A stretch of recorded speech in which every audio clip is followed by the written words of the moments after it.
Welcome everybody. We're here with Spin Rack for a special Rogue One thriller review. Yay! Of course, once again, we got Cal and we got Superstar himself. Pound it out, Superstar. He's going to come in and do a review with us. Of course, he's going to love this movie. I loved it. Cal, I know, loved it. Superstar, you loved it. So we're going to go straight into it. Is this not the best movie since Empire Strikes Back? Yes! No. No movie has been better than Empire Strikes Back out of the Star Wars films. Oh my goodness. Clearly, once again, we're not seeing it with the same eyes. You know, I don't know on purpose. You did that on purpose to start up, just so you could have consternation. You knew nobody's going to agree with that. Of course we're going to agree with that. America, Rogue One is a solid film. It's a solid, it's a 3-star out of 4-star film. It's definitely entertaining. It does have some problems, okay? But I'm going to shoot it over here. Why don't you tell us what you thought of the show? Yeah, Superstar. I'm going to beat this one up. Go ahead, you tell us what you thought of it. Wasn't the best show I watched. Did you fall asleep? Yes. Wait. Deeply asleep? What time did you fall asleep? Did you see the movie in the morning or did you see it in the evening? Evening. So you probably had a long day, so that's what it is. If you'd have seen it in the morning fresh like everybody else, you would have enjoyed it. What kind of patronizing statement is that? I'm it's just like trying because he's a kid, he can't stay up late? Was that what you're saying? Okay. So, what was your favorite character in the show? The robot. And the blind dude with the staff. Donnie Yen and K2SO, those were my favorites too. Pound it up, baby. That's what I'm talking about. Those two stole the show. You know, did Felicity Jones pull it out? Yes, she did. Did the character Cassian, her quote-unquote love interest? Felicity Jones? Who's Felicity Jones? She's the actress who played, Jin. Jin also, you know. Was the story a solid story? Yes. It had a beginning, a middle, and an end, and it all came together. It brought all the it brought in all the different, strains. The first act, okay. You disagree? The first act was trite. The first act was, it was boring. I totally disagree. It was a setup.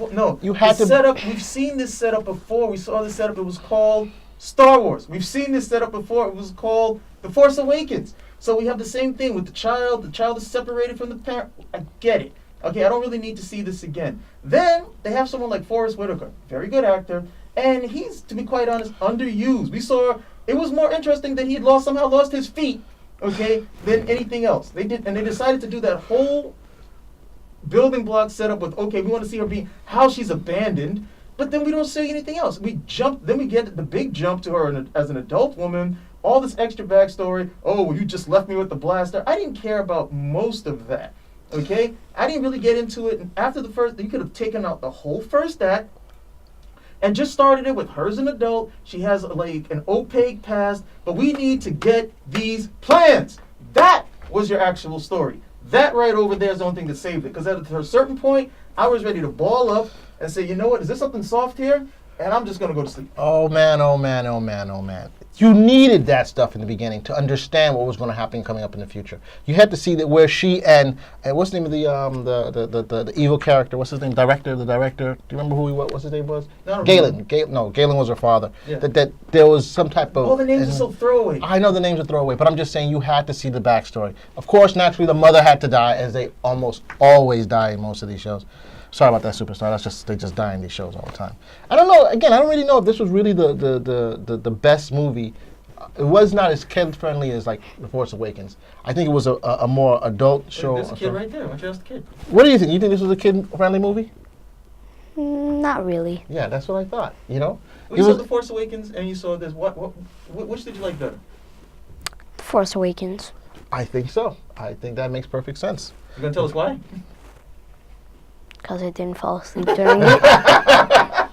That alone tells you everything. So I think this handled deeper questions. I mean, we had the whole rebellion happening in Jeddah and how the Empire dealt with that. You know, which was pretty surprising. You know, I mean, we love explosions, but wow. And then the fact that you had Forrest Whitaker, who was playing Saw Genry or something like that, that he, you know, was a leader of a military. Pay attention to the names. I give you credit. Yeah, a leader. These names went in one ear, with the exception of the two lead characters whose names that I needed to remember for the show. in one ear, out the other. It was just like, my name was Gagubada, and I never paid too much money. What's your name? Habagagubada. These names are ridiculous. I was like, I'm not paying attention to any of these names. They're not memorable. Luke Skywalker is actually memorable. Skywalker, that actually puts an image in your mind. The other one, it sounds like, hey, my name is Mr. Clean. Well, I think this movie did a great job in that. I disagree with you with the first act. I thought the first act was pretty good. You're right. I think the main piece of it was getting the information from once you get away from all that all the exposition necessary in the lead up, once you get to that first scene where the Death Star, once they're in motion and they're trying to find this guy so she can have the audience and so on and so forth, Forrest Whitaker's character. Once they get there in motion, that's where it actually starts to pick up. The one thing I did know is that the Death Star, all they said was just target the city. Yeah. Okay? The Death Star did so much damage just by targeting the city. You wonder, what did they ever need to blow up the entire planet for? Okay, just the city alone pretty much made almost like that entire region from space. You looked at it, you could see it was like a crater. You saw that, right? From space. What did you need to destroy the whole planet for? Destroyed everything. Okay, you could just leave the husk. It was just that much damage just on that. And they probably would have been better off because destroying the planet took more time to charge up. They could have just destroyed individual cities and they'd be all right. Right, but I think it's a weapon of terror. I think they can destroy cities. Was it terrifying? No, they can destroy cities using the Star Destroyers, But destroying a whole planet, they want to say, hey, you do this to us, we destroy everything you are. Yeah. Now, Superstar, what do you think about the blind guy, Donnie Yen, in the film? What was your favorite part of that? Because I think he's a show stealer, right? Yeah. I mean, what was your favorite part about that? When he was in the city, back in the Jeddah, or when he was fighting in the next act? Or just him being him? What do you think about that? I think it was pretty cool. And my favorite part with him was when the robot was taking Jin and the other guy, and he was pretending to keep them as prisoners when the stormtrooper was about to take them away, and then he showed up and kicked all their butts. That was a great one. When he was when they were in the control office. Yeah, I remember that. I like the mantra walk. Which one? I'm one with the Force. The Force is with me. I am one with the Force. That was the only part because okay, you got to waste a Jedi here. He's got no lightsaber. But he's not a Jedi. How do we know he's not a Jedi? He said he's not. He's a monk. These are the guys who kept the. Obviously, he's a Jedi, man. Obviously, he's not a Jedi. He's a believer. And he's sensitive, but he's not an untrained Jedi. He's got the forces with him. How did he get through that whole sequence without getting one blast? Because he believed. He's not a Jedi, but the Force is all around us, and if you can tap into it, even though you may not have the power of a Jedi to actually move it, you can sense and be sensitive to things. That's how he's able to see stuff. That sense some bigotry and some bias on your part, simply because, I don't know, Asian? We don't want to see any Asian Jedi. I'm all for it. Okay, what America? Is he talking about? I'm all for it. I don't know about big business over here. Okay? I'm all for it, but it's just, if you read it, they said he's not a Jedi. That's why. Okay? So that's what they said. I think that was just misdirection. I think that was misdirection on their part. But I think the advertising on the show, the trailers for this show were pretty interesting because what we ended up seeing, I felt, was not reflective in the trailers. You know what I'm trying to say? So when based you on the trailers, I didn't think I would enjoy it as either. much because I really thought they were going. I am tired of this feminist nonsense that they keep trying to throw with the characters. Hold on a second. I am not against feminism. I'm for feminism, unlike others. And I applaud all our feminist subscribers and viewers to continue watching as I continue to bash them on that. Whatever.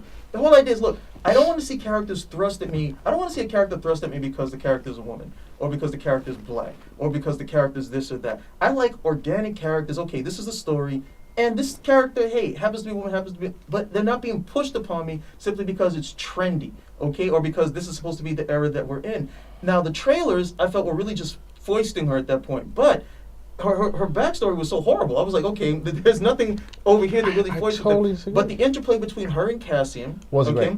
I like they didn't have the default thing of, well, she has to automatically be right because, she's the lead character. She was making mistakes, and he's like, no, I got to come over here and do this. And where they really linked it for me was when she was coming after him. Oh, you were sent to assassinate my father. He's like, but I didn't do it.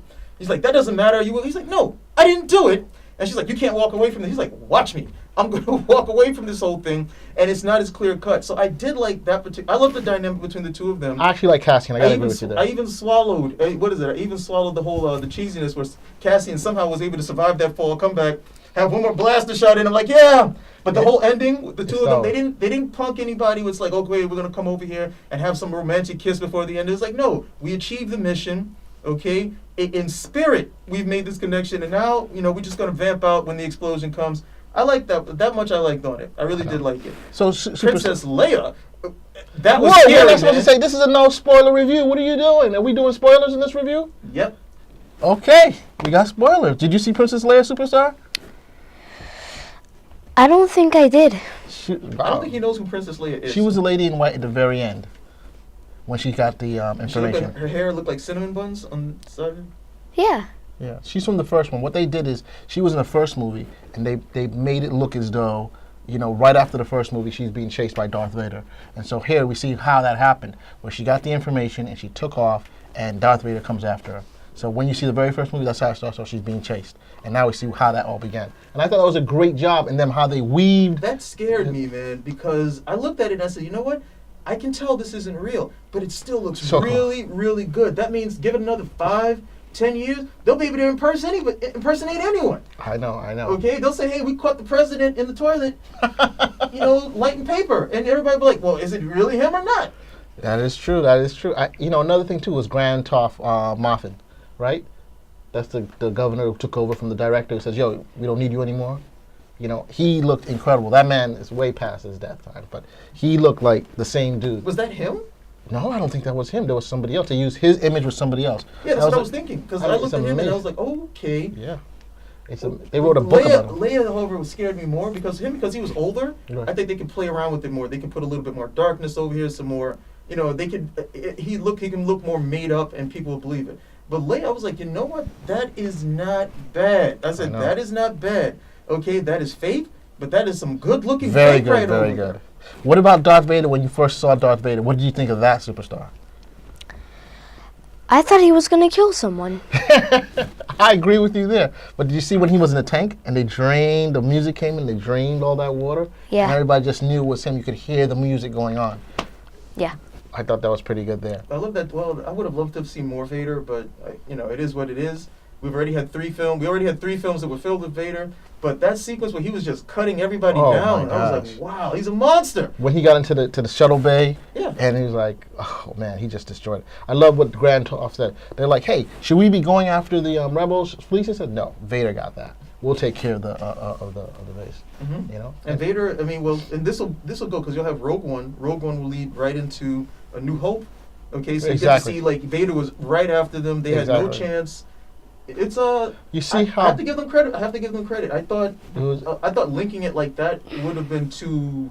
I really thought it could have been much more just ineffective in terms of how they would link things together. But it actually did a worked great out job. pretty well. Look, I gotta say, I disagree with your 3 out of 4. It's And what 4 about stars. you? What about you? What's your rating for this? Out of 4 stars, how many would you give it? 2. Whoa. Yeah, that's fair. Well, for me, 9 out of 10. You know what I'm trying to say? It's not even close. The 4 is too. Out of 4 stars, 9 out of 10. Yeah, it can't be 4 out of 10. It's- I Because think then you're only it giving it an 80%. But if you give it a 9 out of 10, it's a 90%. It's not 100%, but it's damn near close as possible. I don't know. It's that opening. It's that opening act. I don't think that was very entertaining. I really don't think it was very kid friendly either. That's a lot of stuff just to sit there That I agree. and have to That I go agree. through. It's like you That could I have picked agree. that up. You could have just gotten right into it. And if you, come on, just give a little bit more action. A little bit more. But the beginning was Vader. so fast. You saw the pacing. It was a boom on this planet. Boom, you're on this planet. Boom, you're on this planet. Boom, you're on That was the opening. That was That actually was- confusing. I feel I like was like, Jeddah. whoa. What did they say? Jeddah, or did they say Jeddah. cheddar? Where is it? Are we gonna slice the planet sandwich? What's going on? Now, I have to call them on that because I'm saying Jeddah is the holy city of the Jedi. Right. Sounds like very close to Jeddah. That is one of the holy cities of Islam, Medina and Jeddah. I'm like, why would they do that? I don't think I don't know if people are going to say, hey, what the heck is going on here? If the jihad happens, you heard it here first. So Overall, I said I love it. I 100%. thought- I would see it again. I'll probably What do you end up seeing it again. I'd probably see it again, but I'd probably see it earlier so I wouldn't fall asleep. Okay, I'm with you there. What about you? I'll definitely see it again. My mom is a very big Star Wars fan. I know she wants to see it, and I know I have other people who are probably. And films like this are like experiences that if you have more than one family member that you dig, you'll probably see it with everybody at least once if you don't see them with all together. It's just that opening. That opening was, I'll be honest, that opening was so slow for me. No, that opening was just slow that they were able to dig themselves out of the hole that they put themselves in pretty quickly, buried that, and were able to get done. I love the chemistry between Jin and Cassian. You know, as things went on, I really enjoyed that. I thought for me, I feel he's a Jedi, but he was more of a throwaway with I can fight well, and then the stormtroopers are just fodder. Okay, anybody who's in a white stormtrooper suit, you're gonna die. Okay, you get beat up with a stick. Okay, what kind of armor do you have? But there are a lot of stormtroopers. I know, they're just fodder.